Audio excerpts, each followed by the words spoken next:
Commander Hayes stared at the replay of the transmission, her fingernails digging into her palms. The alien spokesman, if that was even the right term for the shimmering, multifaceted entity, had delivered Earth's sentence with what sounded like genuine regret. "The decision is unanimous among the 7, it had said. "Your species represents an unacceptable variable in galactic stability calculations." The International Space Station's observation deck offered Hayes a perfect view of the planet below, peaceful and oblivious, until just hours ago. Now streams of emergency broadcasts crawled across continents as darkness fell. Military vessels from rival nations clustered in unusual formations, united by a common extraterrestrial enemy. Her comm unit buzzed. "Commander, Dr. Brooks is demanding to speak with you. He's being insistent." Hayes sighed. "Put him through." The screen filled with Nathan Brooks' disheveled appearance. His eyes were bloodshot, hair standing in all directions, an energy drink clutched in one trembling hand. "They're terrified of us, Jess," he blurted without preamble. Not cautious, not concerned. They're experiencing existential terror. "Brooks, half the planet is in panic. I need more than your gut feelings." "It's not gut feeling. I've been analyzing their language patterns, the subharmonics in their transmission. There are markers consistent with extreme stress vocalization. Whatever they see in us frightens them more than anything they've encountered in thousands of years of space exploration." Hayes leaned closer to the screen. "You're saying the most advanced civilizations in our galaxy are having a collective panic attack about humans. We haven't even colonized Mars properly." "That's just it," Brooks said, typing furiously off-screen. "They're not judging us by what we've accomplished. They're judging us by how we think." He paused, gulping from his drink. "I've mapped their communication against every linguistic pattern in our databases. The consortium species communicate in perfect mathematical sequences. Their thoughts follow rigorously logical progressions without deviation." The screen split as Brooks shared his data, waveform comparisons between human speech patterns and the alien transmission. "See this?" He highlighted a section. "When humans communicate, our patterns show creative leaps, intuitive connections, emotional weighting. We jump tracks constantly. To them, our thoughts are like watching someone drive by ignoring all traffic laws and somehow avoiding accidents." Hayes frowned. "You're saying they quarantined Earth because we're bad at logic?"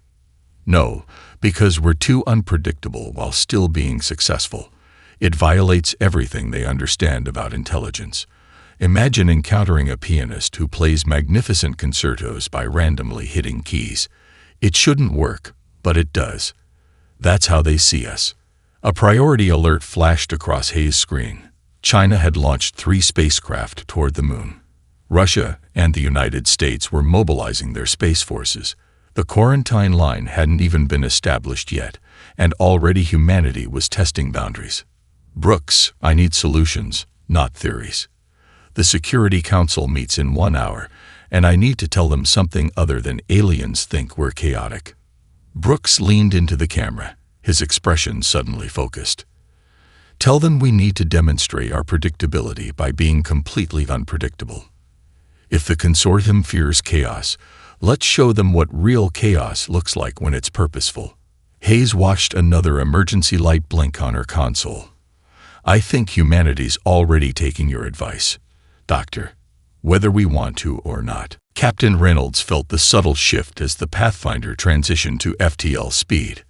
The stars stretched like taffy before vanishing entirely, replaced by the swirling not-quite reality of hyperspace. He'd dreamed of this moment since childhood, though never under these circumstances. "Boundary crossed, Captain," Lieutenant Sarah Mackenzie announced from the navigation console. "We are officially in violation of the consortium's quarantine." Reynolds nodded, keeping his expression neutral for the crew's sake. "Status of pursuit. Nothing on long-range sensors yet," Chief Engineer Luis Ortega replied, but his fingers nervously tapped the edge of his console. "Though their technology likely outclasses our detection capabilities." The Pathfinder represented humanity's first true interstellar vessel, a breakthrough that had arrived at the worst possible moment. 3 years of secretive development, a prototype faster than light drive based on warping space-time rather than exceeding light speed, all to have its maiden voyage become an act of cosmic defiance. They gave us no choice, Reynolds said, more to himself than the crew. If we accept their quarantine without challenge, we accept their assessment of our species. On the main view screen, Dr. Brooks appeared from his direct link to Earth Command. His transmission came through despite Commander Hayes' explicit orders to cut all communication with the rogue vessel. Captain, our analysis of consortium psychology suggests they won't destroy you immediately, Brooks said without preamble. Their collective decision-making process requires consensus, and your unexpected action has likely triggered an internal debate. Reynolds raised an eyebrow. That's supposed to be comforting. It should be. Every minute they debate is another minute you survive, another minute to demonstrate human value. Brooks leaned closer to the camera. We've decoded more of their transmission data. The 7 consortium species have evolved through entirely different paths than humanity. The screen split to show comparative evolutionary charts as Brooks continued. Their neural structures are designed for continuous connection to their own kind. Individual thought as we understand it doesn't exist for them. They evolved in environments where perfect prediction meant survival. While we evolved on a planet where adaptability was key, Reynolds finished the thought. Exactly. Earth's rapid environmental changes forced our ancestors to develop flexible thinking, imagination, creative problem-solving. The consortium species never needed those traits. To them, unpredictability equals danger. A warning klaxon interrupted the briefing. Proximity alert. Mackenzie called out. Large vessel approaching at sublight speed. Configuration unknown. The view screen shifted to show a massive crystalline structure, pulsing with internal light as it rapidly closed distance with the Pathfinder. They move like they're of one mind, Ortega whispered. Because they are, Reynolds replied, straightening his uniform jacket. Open a channel. Let's see if they're willing to talk before they shoot. The alien vessel suddenly emitted a wide-spectrum energy field that washed over the Pathfinder, causing systems to flicker momentarily before stabilizing. They're scanning us, Mackenzie said, her voice tight. Every frequency, every wavelength. They're inside our computers. Reynolds watched as the alien ship moved closer, now close enough to dwarf the Pathfinder completely. They're not firing, he observed quietly. They're curious. Brooks' voice came through the partially scrambled transmission. Remember, Captain, show them what makes humans different. Not just our technology, but our thinking. A shimmering light began to fill the bridge as the first transport beam activated. Tasha Wilson watched as the crystalline beam adjusted sensors around her head for the 5th time in what she estimated was an hour. The holding cell's stark white surfaces reflected light from the alien's translucent body, casting prismatic patterns across the room. You're getting frustrated, Wilson observed, noticing subtle color shifts in the alien's form. Your tests aren't working the way you expected, are they? The alien made no verbal response. Wilson had dubbed this species prisms in her mental notes. They communicated primarily through color patterns and only used verbal speech when interacting with other species. Let me guess, Wilson continued casually. Your brain mapping technology is designed for collective consciousness structures, but each human mind is organized differently. A flicker of deep purple rippled through the alien's form. Surprise, Wilson had determined. The alien finally spoke, its voice a harmonious blend of tones. Your species possesses no unified thought pattern. Each specimen's neural architecture is unique. This should be impossible in an advanced species. Wilson smiled. We call it individuality. It's our greatest strength. The testing equipment suddenly displayed a complex 3-dimensional puzzle. The alien gestured toward it. Solve this. Wilson studied the holographic shape, a twisting maze of interconnected paths. Rather than working methodically as the alien clearly expected, she closed her eyes. "What are you doing?" the alien asked, colors shifting to what Wilson now recognized as alarm. "Visualizing. Intuiting. Getting a feel for it." Wilson opened her eyes and immediately manipulated the hologram, making seemingly random adjustments that gradually revealed a solution path. "Sometimes you have to stop thinking to start solving." The alien physically recoiled, its colors cycling rapidly. Wilson's insight crystallized. "You can't follow my thought process, can you? It seems random to you." In that moment, Wilson understood their advantage. She tapped the hidden communication device Captain Reynolds had slipped her during processing, a simple pressure code they'd developed during their academy days. "They can't predict us," she tapped. "Use chaos." Across the detention block, Reynolds received her message and smiled. Within minutes, the crew implemented what would later be called the Bedlam Protocol. Each member began acting according to their own unpredictable patterns. Engineer Ortega started singing opera while dismantling his bunk. Navigator Mackenzie recited prime numbers while performing yoga positions. Reynolds began playing an imaginary game of chess, moving invisible pieces and announcing moves. The prism guards monitoring the crew became increasingly agitated, their crystalline forms pulsing with confused patterns.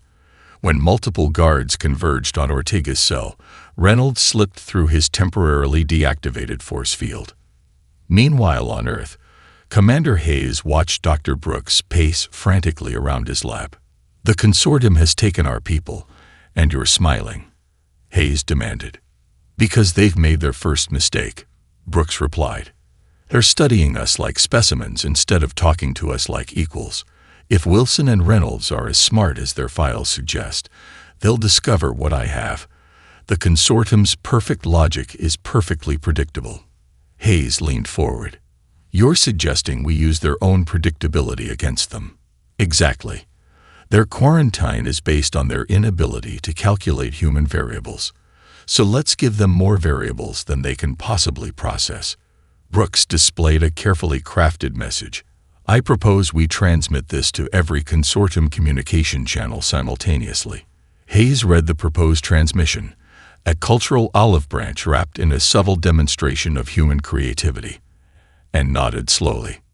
"Make it happen," she said, "and pray our people aboard that ship survive long enough to benefit from the confusion we're about to cause." Dr. Nathan Brooks stood alone in the neutral chamber, heart pounding beneath his rumpled dress shirt. The space station's artificial gravity felt slightly off, adding to his disorientation. Across the gleaming black table that separated them, his opponent remained perfectly still.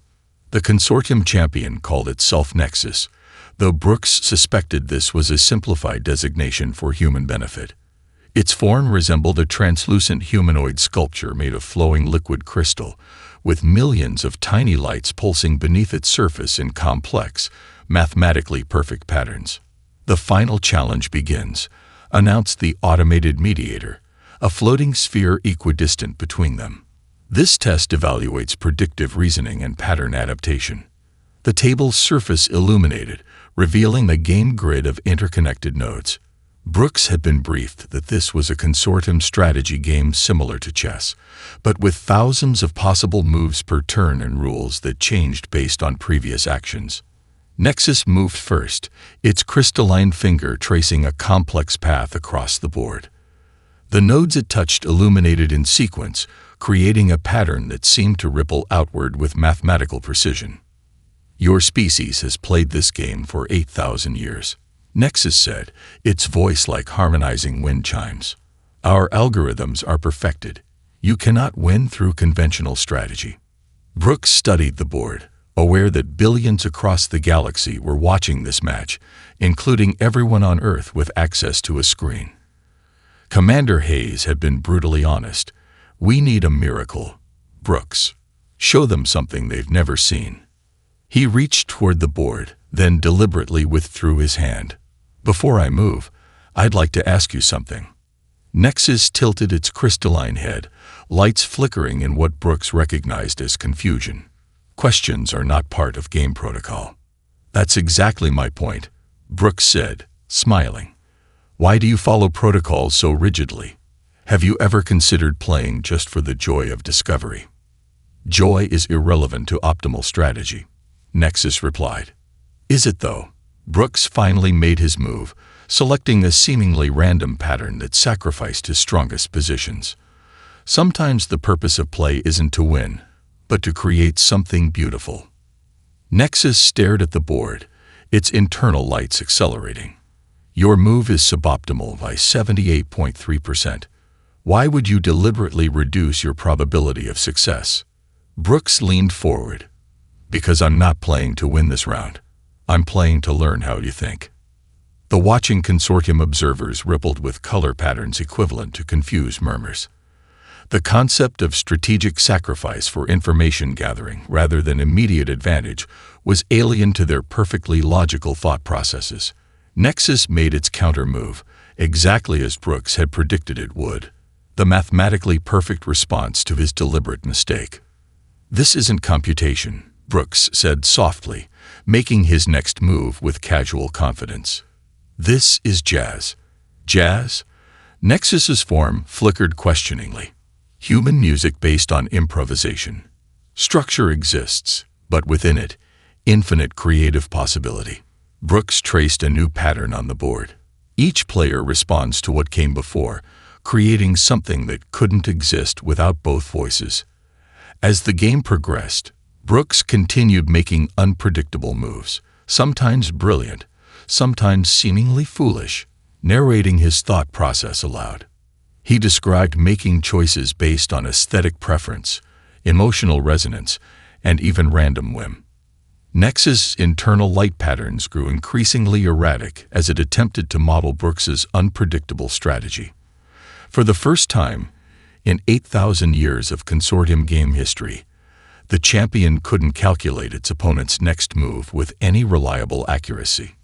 Meanwhile, aboard the consortium vessel, Captain Reynolds finally located what the Pathfinder crew had been searching for, evidence of the mysterious archivist faction and their forbidden collection of human culture. Captain Reynolds traced his fingers over the strange crystalline archive, its surface cool to the touch.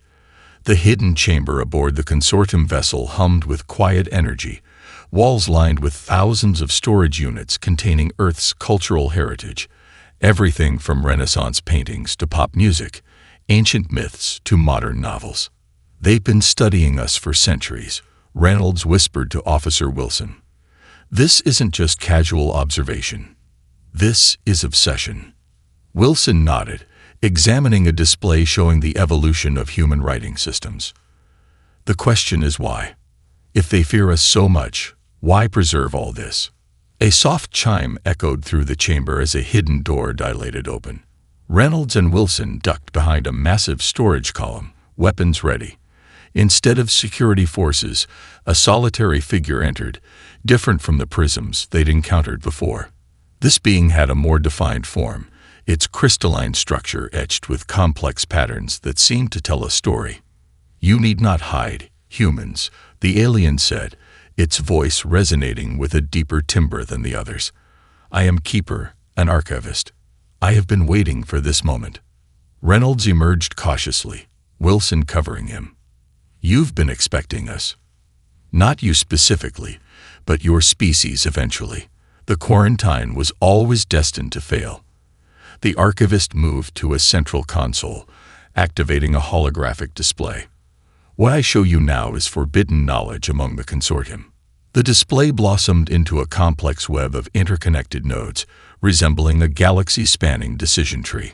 3,000 years ago, the consortium developed the Grand Algorithm, a perfect prediction model incorporating all known variables in galactic development. It forecasted the rise and fall of civilizations with 99.97% accuracy. The archivist's form dimmed slightly, until it encountered theoretical models of human cognition. The hologram shifted to show Earth, surrounded by expanding rings of influence that eventually encompassed the entire galactic model. The algorithm predicted that any species with human-like cognitive patterns, creative, adaptive, individually unique, would inevitably become the dominant galactic force within 300 years of achieving interstellar travel. Reynolds studied the projection. So the quarantine isn't about protection. It's about suppression. Precisely. The regulators believe your chaotic thinking patterns would destabilize the perfect order they've maintained for millennia. The archivist's form brightened. But some of us recognize something else in human unpredictability, potential, evolution, growth. Wilson stepped forward. You've been preserving our culture against the consortium's wishes. We archivists are the oldest species in the consortium. We remember when our own thinking was less rigid, before we sacrificed creativity for perfect prediction. The alien gestured to the archives surrounding them. Your music, your art, your literature, they awakened something long dormant in our collective consciousness. A harsh alarm suddenly blared through the chamber. The archivist's form pulsed with urgent patterns. The regulators have discovered your crew's escape and my unauthorized interaction. They're moving to implement final protocol. Which means, Reynolds demanded, the quarantine was merely cautionary. Now they intend to eliminate the human variable permanently. Wilson's comm unit activated with a burst transmission from Dr. Brooks. Reynolds, if you can hear this, I lost the game. Deliberately. Their champion's neural network nearly collapsed trying to process my unpredictable moves. Hayes is broadcasting everything we know about the consortium's fear to Earth. Get your data back to us if you can. The archivist extended a crystalline appendage. I can help you broadcast the truth to your people. The galaxy deserves to know what the consortium fears, not what humanity is, but what you might become. Commander Hayes stood in Earth Command's central hub, surrounded by screens displaying humanity's greatest achievements. Each terminal broadcast different content to the galaxy. The London Symphony Orchestra performing Beethoven's Ninth, children in Kenya creating intricate sand paintings, quantum physicists demonstrating wave-particle duality, a New Orleans jazz quartet improvising. Operation Cultural Supernova is at full capacity, Communications Director Maya Franklin reported. We're broadcasting on every frequency the consortium uses, plus a few we think they don't even know about. Hayes nodded, watching the status indicators. Any response? Multiple attempted blockages, but we keep finding new channels. Their network security is predictable. Hayes finished, exactly as Dr. Brooks suggested. The main screen shifted to a secure channel from the neutral space station. Brooks appeared, looking exhausted but triumphant. Commander, the competition was a success, though not in the way they expected, he reported. I deliberately lost using methods they couldn't comprehend. Their champion's neural network nearly overloaded trying to process my illogical moves. And the archivists? Hayes asked. Captain Reynolds has made contact. They're helping us, providing classified information about the consortium's prediction algorithm. Brooks leaned closer to the camera. Hayes, they quarantined us because they're terrified of what we might become, not what we are. Hayes turned as Dr. Eliza Chen, Earth's leading xenolinguist, approached with a tablet. Commander, we've created something revolutionary with the archivist data, a translation matrix that converts human intuitive leaps into mathematical equivalents the consortium can process. The display showed complex equations alongside examples of human creative thinking, the mathematical representation of a jazz improvisation, the algorithmic pattern behind a child's seemingly random crayon drawing. We're not just showing them our culture, Chen explained. We're helping them understand how our minds work. The patterns behind what they perceive as chaos. Hayes studied the data. Will it be enough to convince them we're not a threat? That's not the goal, Brooks interjected from the screen. We need to show them we're a necessary variable in their equation. The archivists believe our unpredictability might be the key to solving problems their perfect logic cannot. An alarm sounded through the command center. Lieutenant James Rodriguez at Tactical Control turned with grave concern. Commander, we're detecting multiple consortium vessels entering our solar system. Defensive positions around Earth. Open a channel, Hayes ordered, straightening her uniform. She faced the camera with determined calm. This is Commander Jessica Hayes of Earth. We understand your fear of our unpredictability, but your prediction algorithm was right about one thing. We are different. Difference doesn't have to mean destruction." She gestured, and the broadcast shifted to display thousands of examples of human cooperation, compromise, and peaceful resolution flowing across the screen. Throughout our history, humans have faced the unknown not just with fear, but with curiosity and hope. We've turned enemies into allies, competitors into collaborators.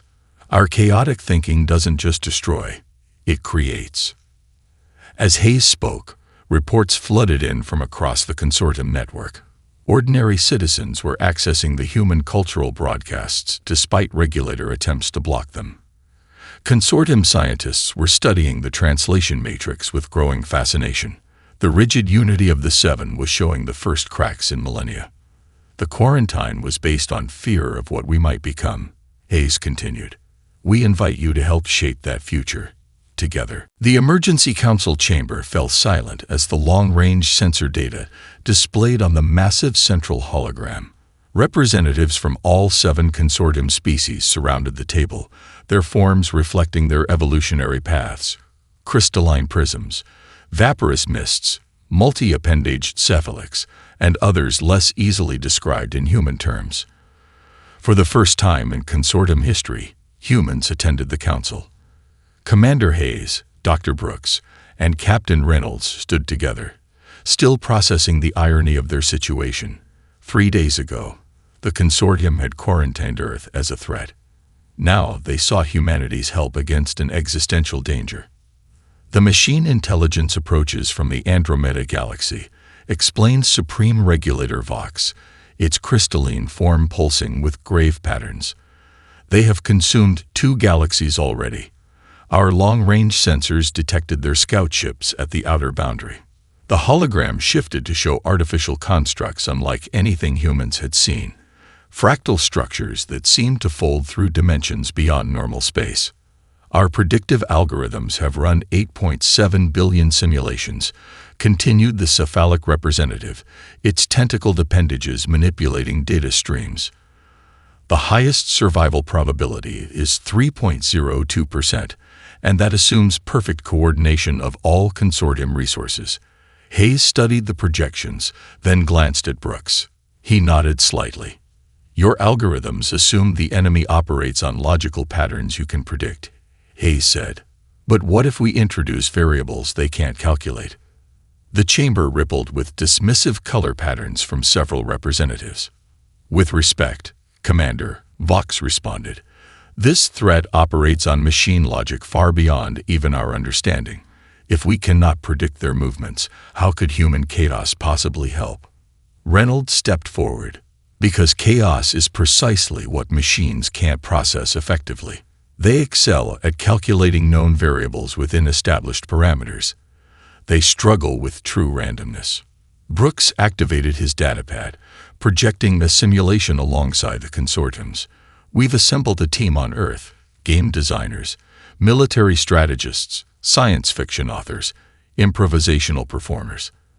They've developed what we call chaos theory defense.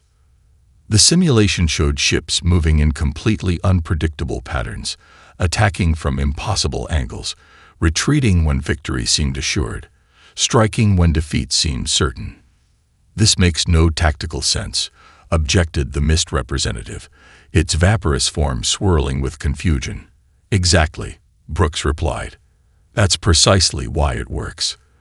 The machine intelligence will attempt to calculate optimal counters to our ship's movements. But if those movements follow no discernible pattern, if they incorporate random elements even we can't predict, the enemy's primary advantage is neutralized. Hayes watched the consortium representatives communicate in their own ways. Color pulses, vapor densities, tentacle positions, they were debating internally. Perhaps a demonstration would help, Reynolds suggested. Your sensors detected an advanced probe near Saturn's rings. Let us deploy a small human contingent against it. The archivist representative, Keeper, moved forward. I support this proposal. For millennia, we've feared human unpredictability. Perhaps it's time we employed it. After brief deliberation, the consortium agreed to a limited test. Within hours, 5 human vessels equipped with experimental drives launched toward Saturn with a simple mission: engage the alien probe using completely unpredictable tactics. Hayes watched from the council chamber as the human ships approached the probe. What the consortium didn't know was that the pilots had been selected not for their military precision, but for their improvisational skills. A jazz musician, a street performer, a poker champion, an abstract painter, and a chaos mathematician. "We don't just think outside the box," Hayes whispered, echoing her earlier statement to the council. "We forget there was ever a box to begin with." Commander Hayes gazed through the observation deck window at Earth below, its blue-green surface now protected by an unprecedented coalition of human and consortium vessels. 6 months had transformed humanity's status from quarantine threat to essential ally. "The official ceremony begins in 30 minutes, Commander," Lieutenant Rodriguez reported, offering a datapad. "The 7 have requested your final approval on the protocols." Hayes reviewed the document, the formal reversal of Earth's quarantine and recognition of humanity as the 8th member of the consortium. The journey from isolation to integration had cost lives, tested resolve, and ultimately proven what humans had always believed: their unpredictability was not a flaw, but a strength. The door slid open as Dr. Brooks entered, wearing a formal suit that somehow still managed to look rumpled. His characteristic dishevelment hadn't changed, but the respect he commanded among the consortium species certainly had. "Ready for your big moment?" Hayes asked. Brooks adjusted his collar nervously. "I'm still not convinced I'm the right person to accept the 8th seat. My diplomatic skills are questionable at best." "That's precisely why it has to be you," Hayes replied.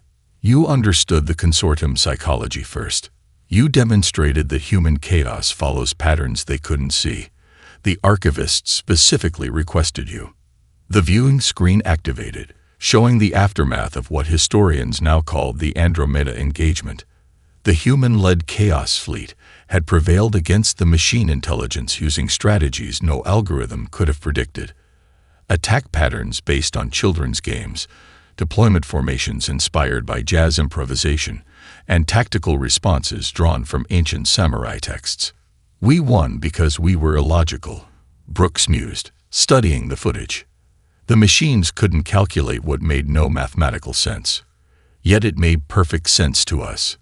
Hayes noted, "That's what the consortium finally understands. What they perceived as dangerous chaos was actually a different kind of order.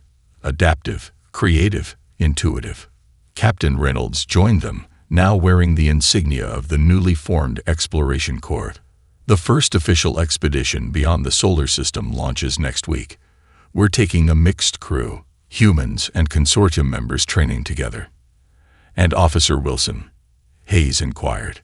"Leading security," Reynolds smiled. "The Prisms specifically requested her. They're fascinated by her intuitive approach to problem-solving." A soft chime signaled the approach of the ceremony.